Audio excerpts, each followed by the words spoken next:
Mr. President, I would now like to discuss briefly this motion to recommit in regards to Medicare and the tremendous cuts that are proposed in the bill.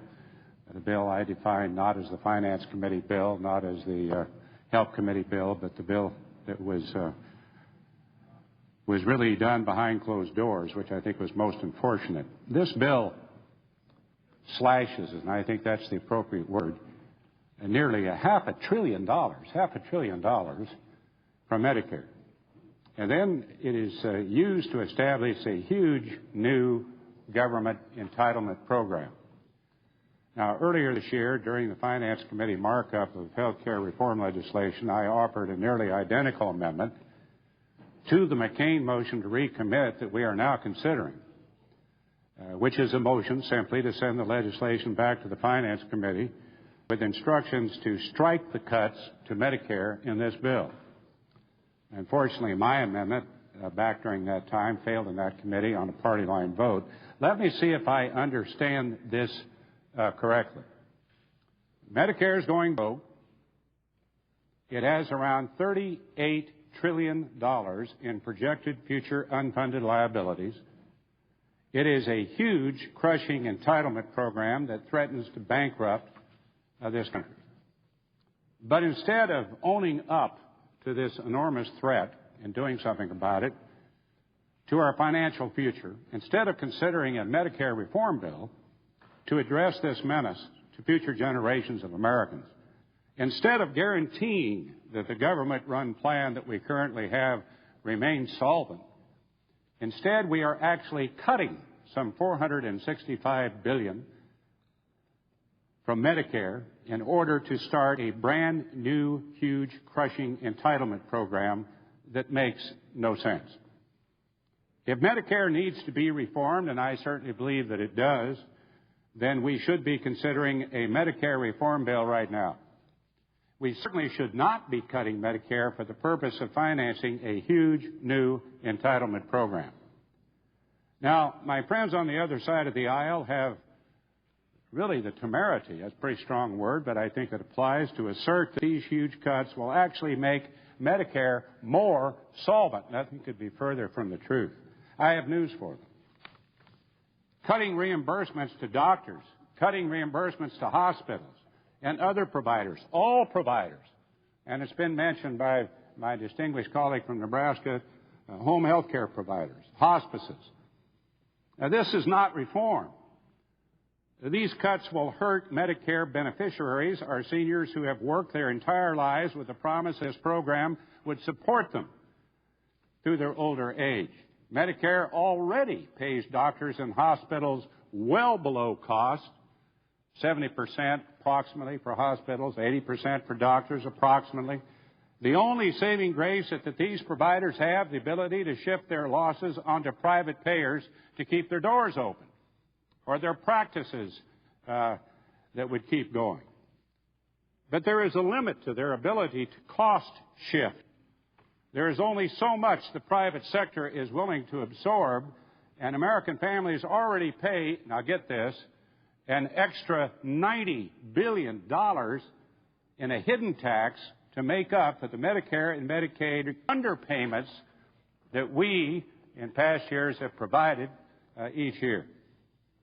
More cuts to reimbursements, coupled with a massive increase to Medicaid, this bill assumes, will push these limits, meaning that fewer doctors will open their doors to new Medicare patients. They're doing that right now. We're rationing right now as to access to doctors that accept Medicare patients.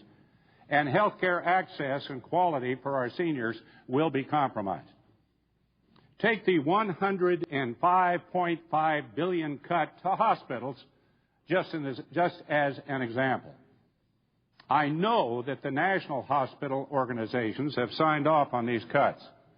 I don't know why, but they have signed off on these cuts.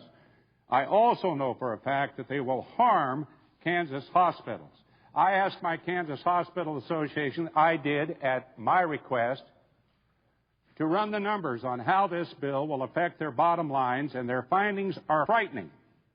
According to the Kansas Hospital Association's outside experts, This bill will result in nearly a $1.5 billion cost and losses to Kansas hospitals over the next 10 years. Now, it may be true that some urban hospitals that currently have large percentages of uninsured patients may have some of their cuts offset by the potential reduction that this bill will make to the uninsured population.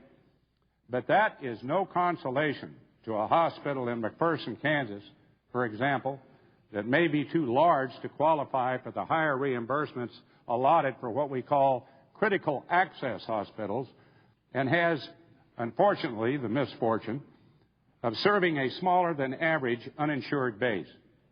Those hospitals will see huge cuts without seeing any of the gains. This bill's $100 billion cut will only hurt these hospitals and their ability to serve Medicare and even non-Medicare patients. Remember the cost shifting.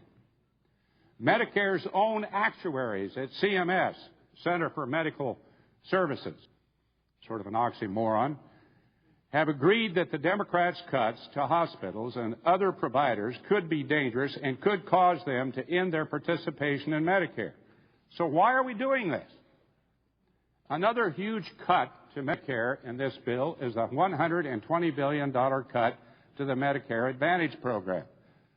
My distinguished colleague from Nebraska has already talked about that and the effects of Medicare Advantage to Nebraska. Let me talk about Kansas. Close to 11 million, or 1/4 of Medicare beneficiaries, are enrolled in Medicare Advantage. 40,000 of those beneficiaries are in Kansas.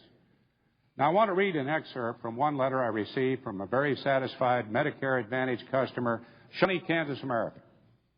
Ms. Lila J. Collette is enrolled in Humana Gold Plus. That's a Medicare Advantage plan. She writes, Senator, please use everything in your power to let me and the many, many other people in Kansas who have chosen Humana Gold Plus to keep this wonderful plan. And Ms. Collette is not alone.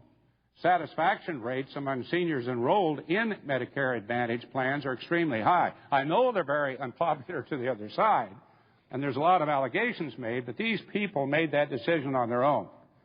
So why are we essentially gutting this program that provides quality and choice to our seniors?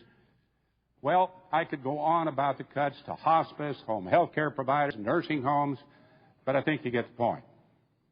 I disagree with the failure to prioritize the solvency of Medicare over the establishment, again, of new government programs. And I certainly will never agree to financing these government expansions by bleeding the Medicare program dry. That's why, as I have said, I offered amendments in the Finance Committee markup that would have struck these Medicare cuts. Again, unfortunately, they were defeated on a party line vote. Now, as the President is fond of saying, let me be clear. This bill is funded on the backs of our seniors and those that provide Medicare to our seniors. This bill slashes Medicare by $500 billion. This bill threatens access to care for seniors and health care for all Americans. I hope that my colleagues will join me in opposing these cuts by voting for the McCain motion to recommit. Now, this is the key vote. Don't kid yourselves. This is the key vote. You are either for protecting Medicare or not. Mr. President, I yield the floor.